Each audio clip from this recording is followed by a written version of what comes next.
ఇప్పుడు గెటప్ వేసుకొని వచ్చారేంటి? ఏంటి గెటప్? మీ ముందర నాకు అవకాశం ఇస్తానంటే బ్లడ్ రియల్ తలగా వాళ్ళు కొట్టుకుంటారు. వద్దు, నేను ఇవ్వను. నాకు ఇన్స్పిరేషన్ పవన్ కళ్యాణ్ గారు. కౌన్సిలర్ కాదు, ఎంపీ కాదు, ఎమ్మెల్యే కాదు అన్న ప్రతి ఒక్కరు నోరు మూపించాడు. ఆయన పట్టుదల, భగవంతుని ఆశీస్సులు ఉన్నాయి కాబట్టి ఎవరు ఎక్స్పెక్ట్ చేయనంత పదవి డిప్యూటీ సీఎం అయ్యాడు. కత్తులు, కటార్లు, గన్నులు ఏం తీసుకురాలేదు కదా? అలాంటివి ఏం లేవు. ఒకప్పుడు ఉండేవా? కొడవెన్లు చూసినాము, బాంబులు చూసినాము. ఇంకా రివాల్వర్ అంత పని వల్లే. పని వాళ్ళ అంతే. పడుంటే చూసేవారు. ఈ ట్రోలింగ్స్ వచ్చినప్పుడు, జనాలు మిమ్మల్ని తిట్టుకున్నప్పుడు కానీ, మిమ్మల్ని ట్రోల్ చేసినప్పుడు కానీ మీరంటే బాధపడేవారా, ఫీల్ అయ్యేవారా? వాళ్ళకేం ఒక 5 పైసలు ఆధిక్యం లేదు, వాళ్ళ కడుపు నిండదు. నాకు బ్యాడ్ కామెంట్ పెట్టలే వాళ్ళు కానీ నా కుటుంబ సభ్యులే. ఇల్లు గడవాలి అని అన్నా, స్కూల్ ఫీజులు కట్టాలి అని అన్నా అప్పు చేసేవారు. నేనేం వర్క్ చేయను అని అనేవారు. అవును మేడం. మారారా? ఇప్పుడైనా ఏమైనా చేస్తున్నారా? ఇప్పుడు కానీ నా భార్యకి మన పొదుపులో డబ్బులు వచ్చినాయి మేడం, 2 lakhs. ఆ 2 లక్షలతో ఏం చేశారు?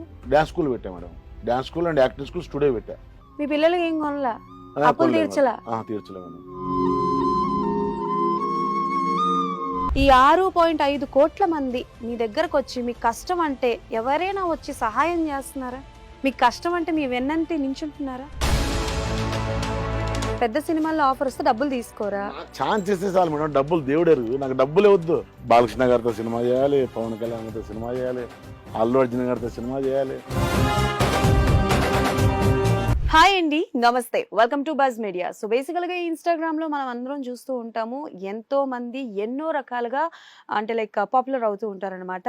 రైట్ నౌ మన ముందు మన బాలకృష్ణ గారు ఎంత డిఫరెంట్గా ఉంటారో, ఎంత డిఫరెంట్ కాన్సెప్ట్స్ చేస్తూ ఉంటారో, కొత్తగా కనిపిస్తుంటారు కదా ఆయన సినిమాలతో. ఆయన రీల్స్ చేసినప్పుడు అంత కొత్తగా కనిపిస్తుంటారు. ఒకప్పుడు రౌడీ అని విన్నాను, బట్ ఇప్పుడు మాత్రం అన్నీ పక్కన పెట్టేసి కళామ్మ తల్లిని నమ్ముకొని ఆయన రీల్స్ చేస్తూ చాలా పాపులర్ అయ్యారనమాట. ఆయనే మన బాలయ్య GTL గుంతకల్.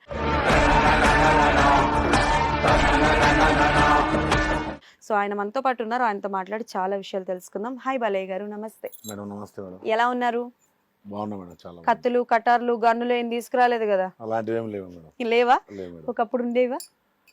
ఎప్పుడు ఉండేవంటే సినిమాలో చూశాను మేడం, రియల్ గా చూడలేదు. రియల్ గా మీరు చూడలేదు, కత్తులు చూసే ఉంటారే. రాయలసీమలో ఫేమస్ కదా మేడం, అన్ని ఫేమస్. బాంబులతో నుంచి కొడవేళ్ళ వరకు అన్ని ఫేమస్. ఓకే, ఎప్పుడు గన్ను వరకు వెళ్ళలేదా? గన్ను జోలికి వెళ్ళలేదా? లేదు మేడం. కొడవేళ్ళు చూసినాము, బాంబులు చూసినాము. ఇంకా రివాల్వర్ అంత పని వల్లే. అంతే. పడుంటే చూసేవారు. ఈయనేంటి ఓపెన్ గా చెప్పేవారు, చూసేవారు అంటున్నారు. ఓకే, సో అంటే మీరు ఇన్స్టాగ్రామ్ లో రీల్స్ చేసేవారు, కొన్నిసార్లు ట్రోల్ అయ్యారు, కొన్నిసార్లు జనాలు మెచ్చుకున్నారు, కొన్ని బాగా చేశారు. సో అంటే లైక్ ఈ ట్రోలింగ్స్ వచ్చినప్పుడు, జనాలు మిమ్మల్ని తిట్టుకున్నప్పుడు కానీ, మిమ్మల్ని ట్రోల్ చేసినప్పుడు కానీ మీరంటే బాధపడేవారా, ఫీల్ అయ్యేవారా? బాధపడే వాళ్ళం అంటే ఇప్పుడు ఒకరు ఆనందం, అది పైచాచిక ఆనందం అంతే. ఇప్పుడు నేను చేసినట్ల ఇప్పుడు ఇలా మీ దగ్గర గెటప్ వేసుకొని కూర్చున్నాను, కళామ్మ తల్లి నాలో ఉంది, 10 మందికి అలా విలీనం అయిపోయి చేయాలనే ఉద్దేశంతో ఇలా రెడీ అవుతున్నాను తప్ప ఎవరైనా కించపరచాలని కాదు. ఒక అమ్మాయి ఎలాగ చేసినా అందరి రకాల ఉన్న వాళ్ళు మెచ్చుకోవాలనే ఏ క్యారెక్టర్ అయినా ఇన్వాల్వ్ అయిపోయి చేస్తున్నాను తప్ప వాళ్ళు బ్యాడ్ కామెంట్లు పెడితే వాళ్ళకేం ఒక 5 పైసలు ఆధిక్యం లేదు, వాళ్ళ కడుపు నిండదు. నాకు బ్యాడ్ కామెంట్ పెట్టలే వాళ్ళు కానీ నా కుటుంబ సభ్యులే. చాలా టైం చెప్పాను, నాకు బ్యాడ్ కామెంట్స్ పెట్టేవాళ్ళు నా ఎదురుగున్నా కానీ అన్న నీకు బ్యాడ్ కామెంట్ పెట్టింది నేనని చెప్తాడా, ఓ సెల్ఫీ కావాలని అడుగుతాడు. ఇప్పుడు లోపలికి వస్తున్నా అదే పరిస్థితి, పొద్దున్న కృష్ణానగర్ ఎక్కడ చూసినా అదే పరిస్థితి ఉంది. అక్కడ ఉన్న వాళ్ళు నాకు బ్యాడ్ కామెంట్స్ పెట్టిండొచ్చు,